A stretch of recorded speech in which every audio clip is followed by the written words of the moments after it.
Alors, monsieur Dodé Longara, ok. Alors, au moment où le monde a les yeux rivés sur le Congo, particulièrement à Kinshasa, au centre interdiocésain, pour suivre le dialogue entre les deux partis, l'opposition et la majorité présidentielle, vous retrouvez ici devant l'ONU et avec les compatriotes. Quel est le but de votre présence ici? Bon, le but est clair, comme on a déjà dit, comme on a toujours exprimé, c'est que le mandat de M. Kabila s'arrête le lundi 19 décembre. Donc, ce qui veut dire que M. Kabila n'est plus capable de pouvoir assumer le poste de président de la République au Congo selon la Constitution, ce qui fait que M. Kabila devrait faciliter les choses en se déclarant ouvertement qu'il n'est plus candidat à sa propre succession de 1 et de 2. Il devrait dire au revoir au peuple congolais que voilà, j'ai fini mon mandat et je n'ai pas réussi à organiser des élections.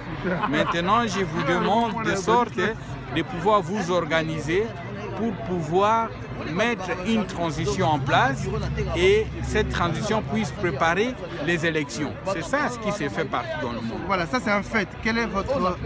Maintenant, Kabila n'a pas voulu aller dans ces chemins.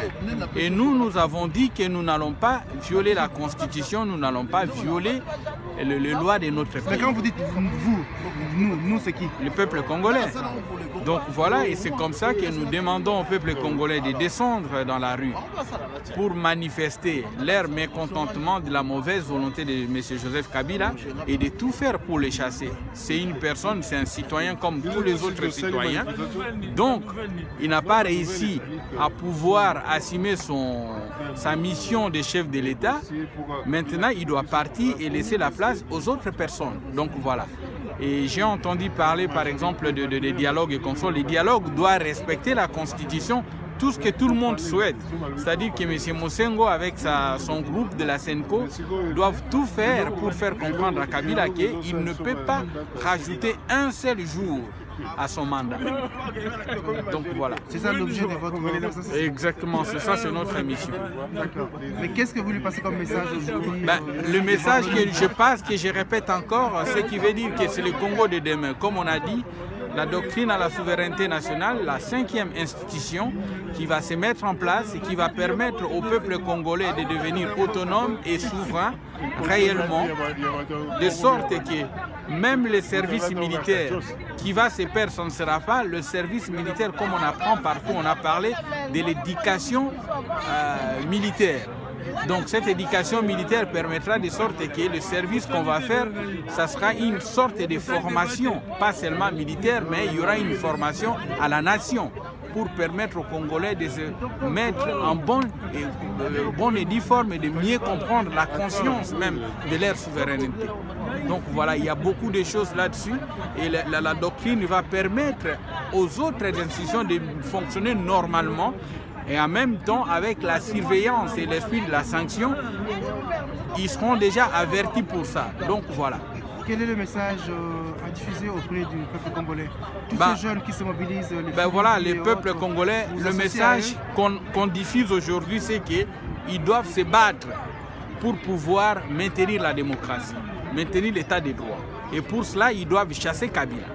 Ça, c'est le 1. De 2, nous sommes en train de mettre en place un nouveau régime, comme on peut dire, c'est-à-dire qu'un vrai projet politique qui ne vient pas des partis politiques mais de peuples eux-mêmes. Nous ne sommes pas des partis politiques, nous sommes des citoyens. Donc voilà, il y a la diaspora, les combattants, et cette proposition va se mettre en place. Donc on va essayer de dire des choses, parce qu'il faut dire clairement ce que la doctrine, elle est en 4 volets. Il y a volet politique, volet économique, volet de la souveraineté et le volet social. Donc tous ces 4 volets permettra à la doctrine de pouvoir suivre le bon fonctionnement des institutions. La doctrine n'est pas là pour gérer la nation. La nation sera gérée toujours et gouvernée par les 4 institutions.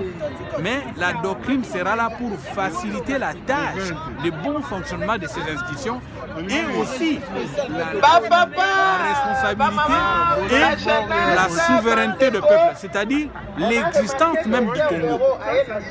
Il y a le Congo qui son existence doit être garantie et de l'autre côté, la bonne gouvernance de ce pays.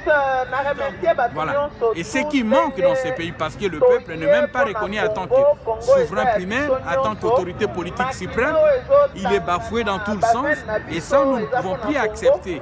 La bonne manière de pouvoir anticiper, de juguler cette crise, c'est de pouvoir mettre les choses comme on est en train de faire et que vous, M. Lundila, vous serez avec moi pour nous aider à pouvoir élucider ça prochainement.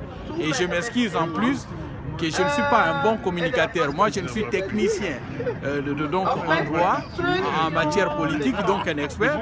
Moi, je vais expliquer, je me suis concentré dans la réalité, mais je ne suis pas là pour séduire les gens, mais pour leur transmettre l'essentiel. Voilà. Merci, monsieur. Merci à vous.